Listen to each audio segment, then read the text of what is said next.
interrupt me. Okay.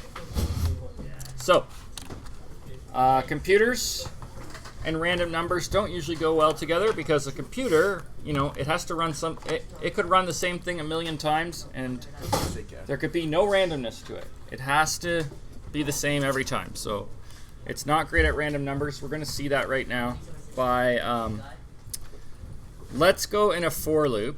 Well, let's see out a random number. So here's the easiest way to see out a random number. It's actually a function in C++ that doesn't take any inputs in. So that's why there's empty brackets there, okay?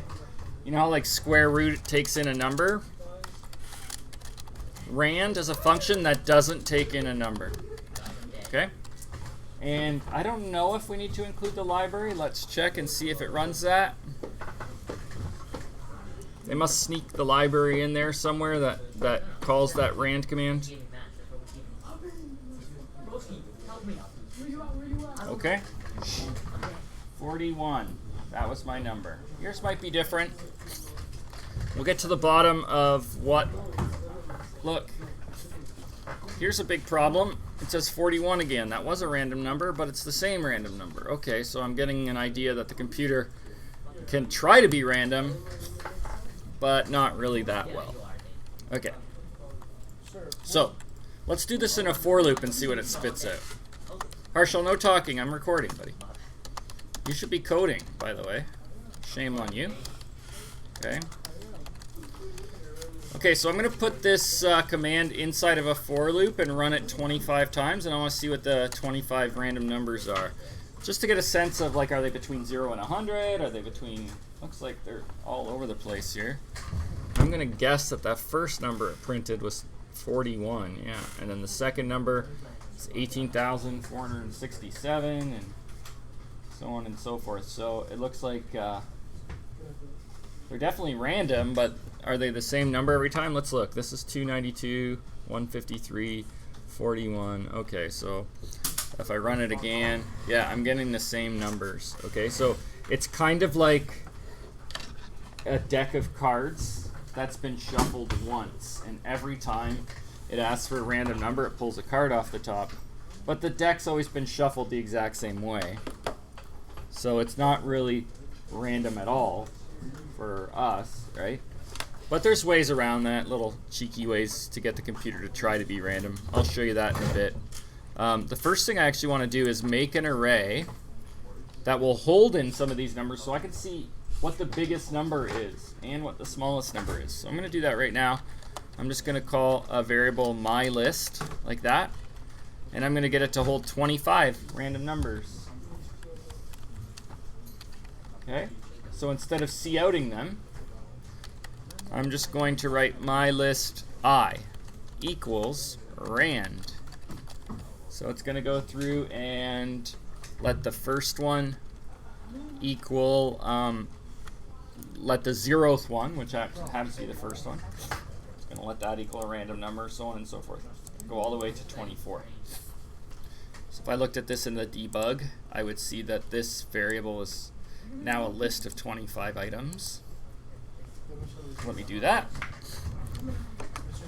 Yes, sir? How do we get it to like choose a random number that's like inside of... Oh, I'll show you. I'm going to show you today. Yeah. Good question, right? First of all, I want to see what the highest random number is. Okay. Again, it just fills it with the list of all the same usual suspects. So it's the same numbers that it printed out. So it's not being random, but it is shuffling a deck in some sense. So let's figure out what the biggest number is in there. Or yeah, the biggest number. So I can tell right away there's no negative numbers. So that's good to know. So I just got to find out what the biggest number is. And to do that, I'm just going to go through all 25 of them in a separate loop. Doesn't have to be a separate loop, but I'm just going to do it for argument's sake. Notice how I can use the variable I again. Okay. I can reuse the variable I after I'm done with this for loop because I only exists in this for loop. Okay, so it's not going to complain that I remade it. Now, here's what I'm going to do. I'm going to make a variable to hold my biggest number. Int biggest. And I'm going to let it equal the smallest number, positive number. So it's kind of like a placehold. And then what I'm going to do is I'm going to say, I'm going to go through each number in my list. So if my list I, the for loop is going through all of them, if it's ever bigger than biggest, the first time it will be, of course, because biggest is 0. Then what I want to do is let biggest equal my list I. So let me see what that does. I'm going to stop it in here. And then I'm going to run it with the debug.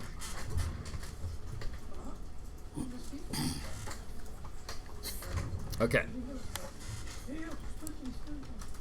Jag and G, you should be coding too, buddy. I don't know what you're doing. Why are you guys playing that dumb game? You could be learning something important, something bigger than yourselves here. Okay?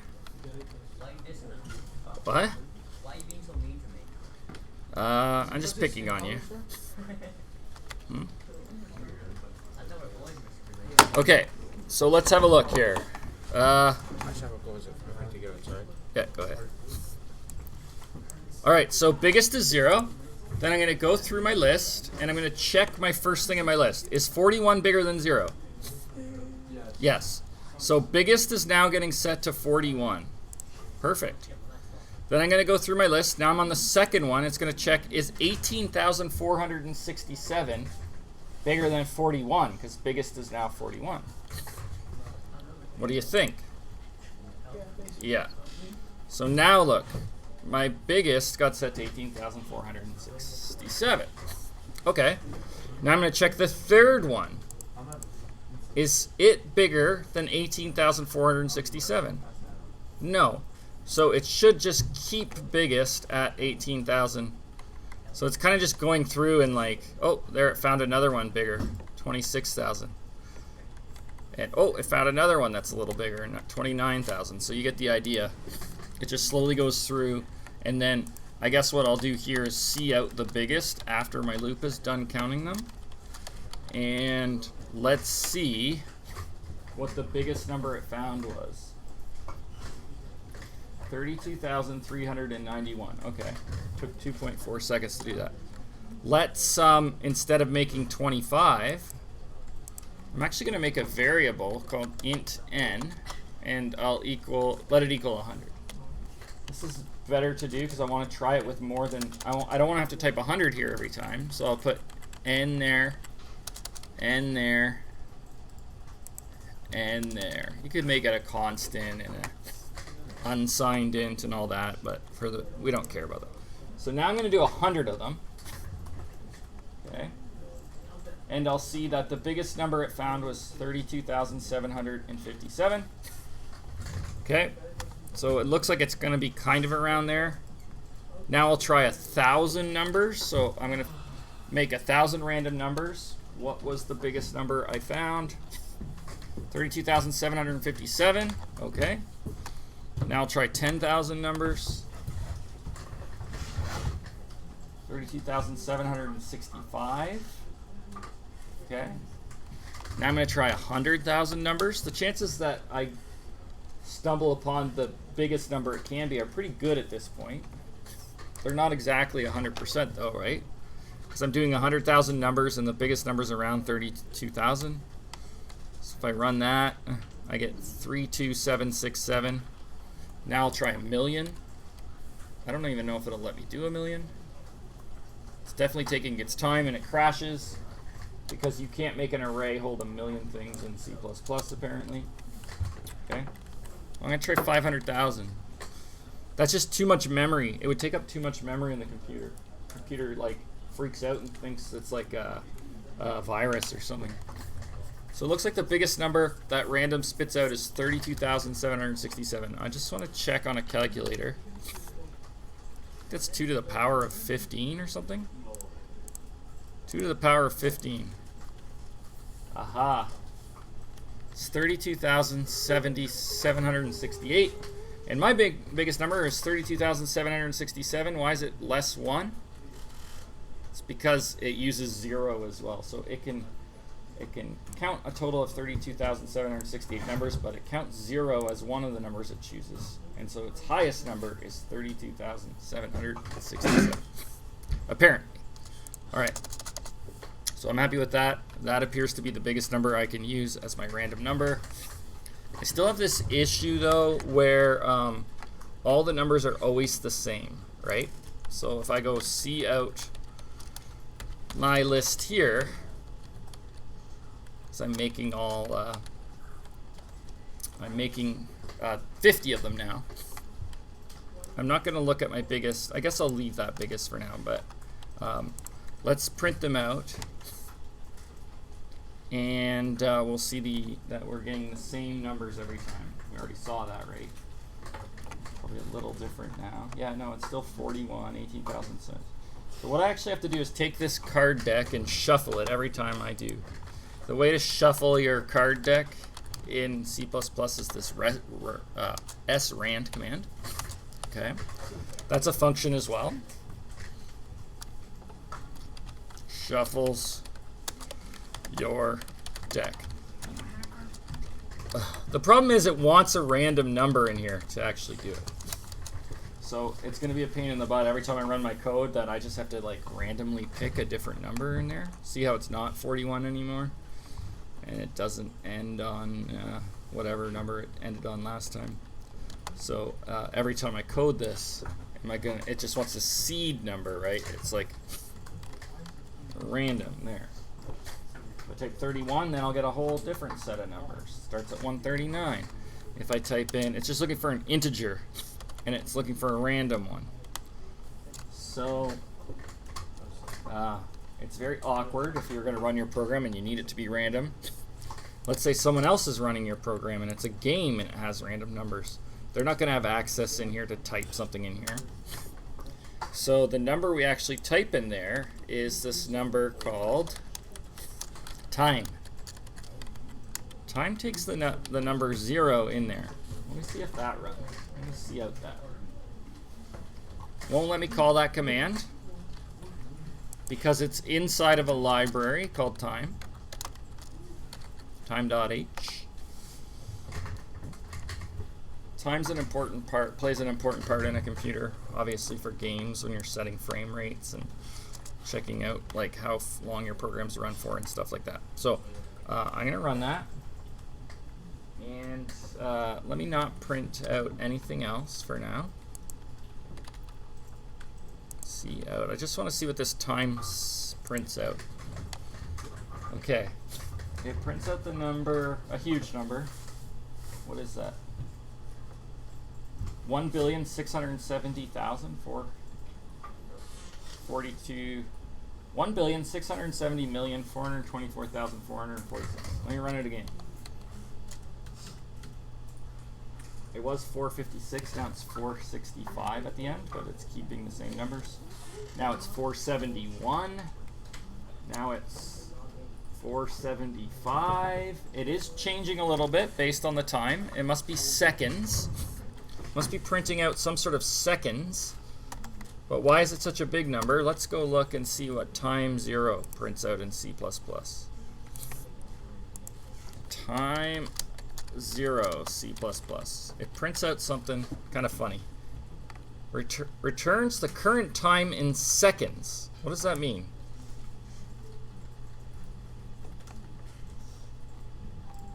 Look it up. Time. Get the current time using time 0. I have this project to get the current time and date. It resets the time. So basically it's finding out how many seconds have happened since January 1st, 1970 at midnight. That's what time 0 prints out. Isn't that weird? It takes this arbitrary time and space and then prints out how many seconds. It's weird to think that it's 1 billion seconds since 1972. So it actually is, it's not really a random number, but it is an integer that is based on when you press F9. So what I'm going to do is instead of outputting it, I'm going to, inside of here, write time 0. And now my card deck is getting shuffled based on when I hit the run command on my program, which has some randomness to it. I mean, if you had a program, if you had a script that was running this program once every 2 seconds, then it wouldn't be very random, because this number would not be random at all. It'd be changing by 2 always. Someone could figure out the randomness in your program and break your game or your casino app or something like that. So there's other better ways to make random numbers. But for now, this is good enough for us. So when I run it, it starts at 1497. If I run it again, now it starts at 1494. If I run it again, you can see it doesn't change the numbers by much, because that time variable is only going up by a few seconds, but that's good enough for us for a random game, because we're just going to be, you know, we may later on in a later stage of the course have like draw 100 rectangles on the screen in random spots. Well, it's easy enough to do. If we have 100 random numbers, they'll be random enough for us. Now, Leo asked a question, what if I want to print out just the numbers 0 through 9? Okay. So, what I'm going to do is I'm going to do a for loop again.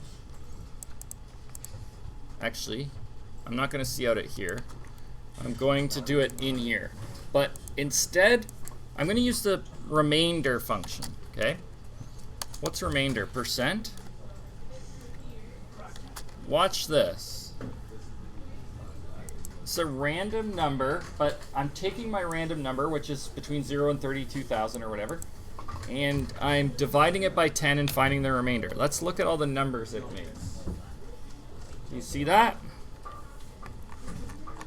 Is there ever a number? What's the lowest number? 0, obviously. What's the highest number?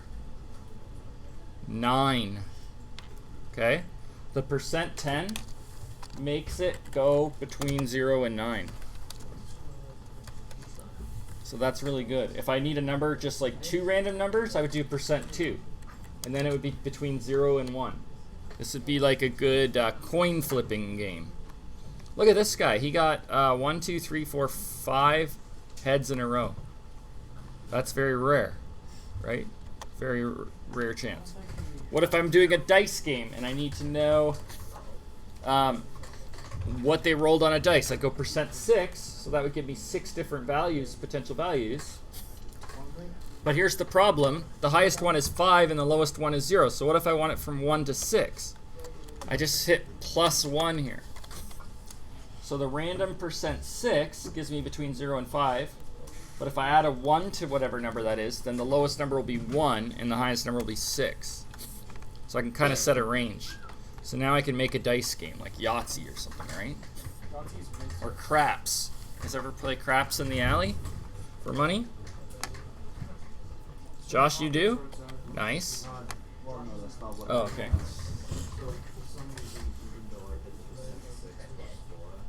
Oh, +4 would be, it would go from 4 to 10, 4 to 9.